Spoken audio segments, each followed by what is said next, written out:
Diddy accused of revenge rape. Yeah. Honestly, when I first saw that headline, kind of stopped me in my tracks.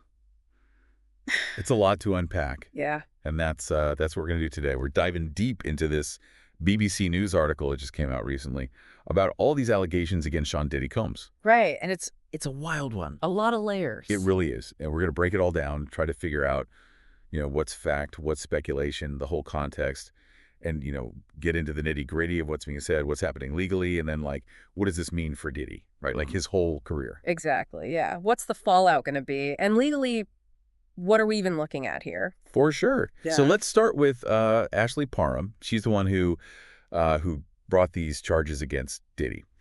So according to the article, this all goes back to 2018. Parum meets a friend of Diddy's. Okay. And at some point, she makes a comment about Tupac. Tupac. Okay, so right off the bat, we're already in conspiracy theory territory. I know, right? A little bit. Yes. Yeah, just a little. It gets wilder. Oh, yeah. So she makes this comment about Tupac, and then about a month later, Parum says this friend, he invites her over to his place. Okay. And that's where she's confronted by Diddy. And this is where it gets really heavy.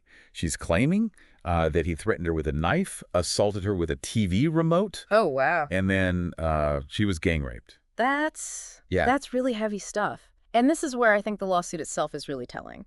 It's not just Diddy she's going after. It's 6 other people. Oh, really? Yeah, allegedly involved in all of this. Wow. It's a whole web of charges. Sexual assault, battery, kidnapping, false imprisonment. Wow. The works. And here's the kicker.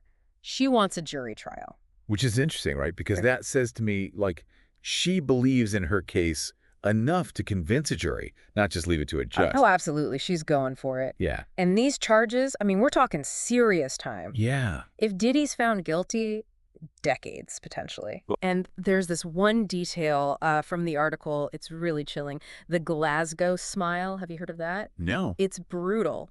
Basically, they cut your face, leave this permanent scar, like a grotesque grin. Oh, my God. It's often done with a knife. It's like a calling card in some circles, meant to scare people, silence them. It's terrifying. If that really happened, that just speaks to the level of violence she's alleging. It does. But again, we got to be careful. Allegations, right? Diddy is innocent until proven guilty. We can't forget that. Absolutely. Important point. So that brings us to Diddy's side of the story, or at least what his lawyers are saying. Okay. So full denial, right? From Diddy's team, across the board, not just Ashley Parham's accusations, but everything. Everything. Any sexual assault claim, they're saying, nope, never happened. Wow. It's a bold strategy, huh? When there's this much smoke, you gotta wonder. Yeah, you gotta wonder what's going on. And it's a classic move, to be honest, especially with these high-profile cases. Deny, deny, deny, then try to discredit the accusers? Right, they're just out for money or fame or whatever. Exactly. And in this case, Diddy's lawyers, they're already calling previous lawsuits publicity stunts, saying they're just after a payday. It makes you think, how do you even begin to sort through all of that? Public perception versus actual evidence. It's almost impossible, right? And that's why these cases, they often come down to, who do you believe? Whose story is more convincing? It's messy, to say the least. Totally. But here's the thing. This isn't Diddy's first time dealing with legal trouble. The BBC article, it mentions a few other cases just in the past year. Yeah, there was that one involving a minor. Right. And that just adds a whole other layer of seriousness to all of this, Absolutely. It's even if these allegations aren't true, and we have to keep saying that, they haven't been proven in court, but they still create this narrative, right? This image. Oh, 100%. Whether it's fair or not, it starts to paint a picture. And that can influence people, even if they don't realize it. Like a jury, for example. It's like this cloud hanging over everything. Exactly. And it makes you think about the potential fallout. legally, obviously, but also his reputation, his whole brand. His legacy. Right, exactly. It's wild. But you know what? Let's go back to that initial thing for a second, the revenge rape accusation. Because that's where things get really interesting, right? This Tupac connection. Oh, yeah. Now we're getting into... Because they can actually give us some context for this revenge claim, right?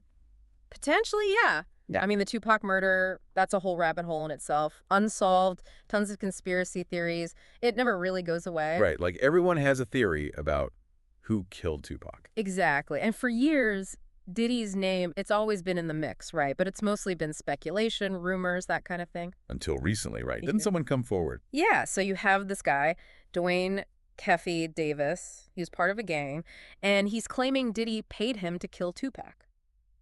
Wait, seriously? Yeah, he's actually going to trial in 2025 for his alleged role in the murder. So this isn't just some random internet theory anymore. Nope. This is real. And it could have massive implications for Diddy. I mean, especially now. Especially with everything else going on. Exactly.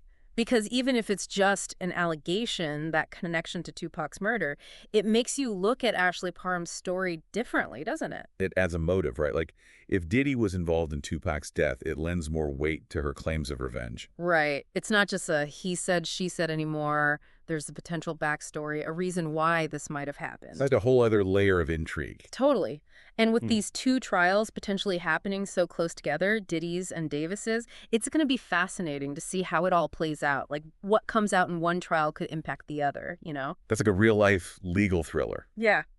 And speaking of unfolding, let's talk about where things stand right now with Diddy and these charges. Because he's not exactly at home waiting for this to blow over, is he? No, not quite. He's actually being held in a detention center right now. In New York. Wait, really? But that's not even for Ashley Parham's case, right? No, this is separate. He's awaiting trial on federal charges, racketeering, and sex trafficking. Wow, so, like, he's facing some serious legal trouble here. On multiple fronts. So what does that mean for the trial, for Parham's case? Well, his lawyers are trying to get him out on bail. They're saying the conditions in there are horrific, which unfortunately isn't unusual in these places. Right. But the prosecution's pushing back. They're worried about witness intimidation, with Diddy's money and influence. Makes sense. Yeah, totally.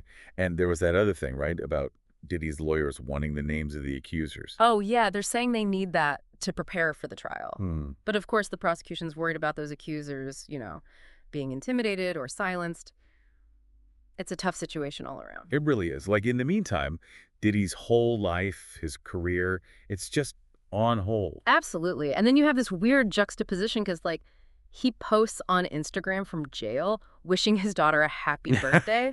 It's kind of surreal, right? Like, behind all these crazy headlines, there's a real person, a dad. Right. And it makes you think, how do you even reconcile those two things? The allegations, the image, everything. Right. Like, is there room for nuance in cases like this? It's the question, isn't it? Can you separate the art from the artist? Or does it all just get tainted? I don't know. It's heavy stuff. And it's something we're going to have to keep talking about, especially as this all, goes through the courts. Definitely. Yeah. It's a much bigger conversation, too, Okay. about accountability, justice, how we handle these kinds of allegations. For sure. Well, this has been a lot to process. Appreciate you breaking it all down with me. Anytime. Important to talk about these things. That's what we're here for. All right. That's it for this deep dive. Until next time.